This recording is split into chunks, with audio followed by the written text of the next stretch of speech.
আজকে আতাউল্লাহ যুব সমাজ কর্তৃক আয়োজিত বেহুলা লক্ষিন্দর গানের পালার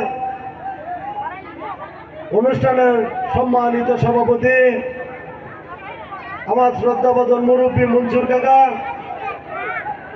আমাদের মাঝে উপস্থিত আছেন। এই ওয়ার্ডে আমাদের বিএনপির নেতা এবং মুরব্বী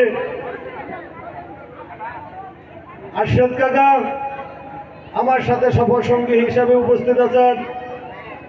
মির্জাপুর ইউনিয়ন যুব দলের আহ্বায়ক জলিল, ইউনিয়ন যুব দলের সিনিয়র যুগ্ম আহ্বায়ক মনির মণ্ডল, মির্জাপুর বণিক সমিতির নবনির্বাচিত সভাপতি সবুজ সরকার আমাদের মাঝে উপস্থিত আছেন। মির্জাপুর ইউনিয়ন স্বেচ্ছাসেবক দলের সিনিয়র যুগ্ম আহ্বায়ক নন আমাদের মাঝে উপস্থিত আছেন।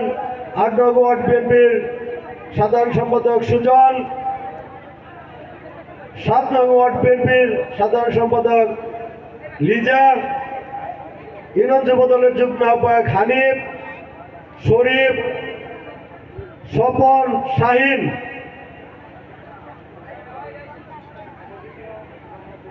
আমার উপজেলা যুব দলের সম্মানিত সদস্য সুহেল, ইউনিয়ন ছাত্র দলের সাবেক সভাপতি রিপন বাবু, এই ওয়ার্ড যুব দলের সভাপতি হালিম সহ সম্মুখে উপস্থিত এই অত্র অঞ্চলের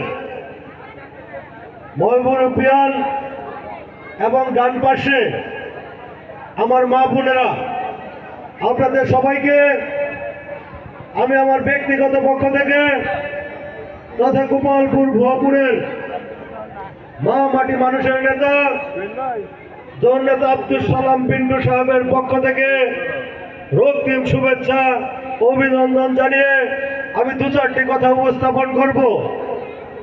আজকে এইখানে যে অনুষ্ঠানের আয়োজন করেছে আয়োজন কর্তৃপক্ষকে আমাকে দাওয়াত দেওয়ার জন্য আমি কৃতজ্ঞতা জানাই ওনাদের, এবং গ্রামগঞ্জের সেই ঐতিহ্যবাহী অনুষ্ঠানগুলো এখন বন্ধের পথে। বেহুলা লক্ষিন্দরের গান ছোটবেলায় আমরা দেখেছি, বিভিন্ন অঞ্চলে হয়তো প্রায় প্রত্যেকটা গ্রামেই এই সময়টাতে বেহুলা লক্ষিন্দরের গান পালা হয়তো, কিন্তু এখন দেখা যায় না। তাই দৌলতপুরে কয়েকদিন আগে একটি অনুষ্ঠান হয়েছে, ময়মুরুব্বীরা গেছিল, ওইখানে আমি উপস্থিত হয়েছিলাম। আজকে আপনারা ডেকেছেন, আমি আপনাদের পাশে উপস্থিত।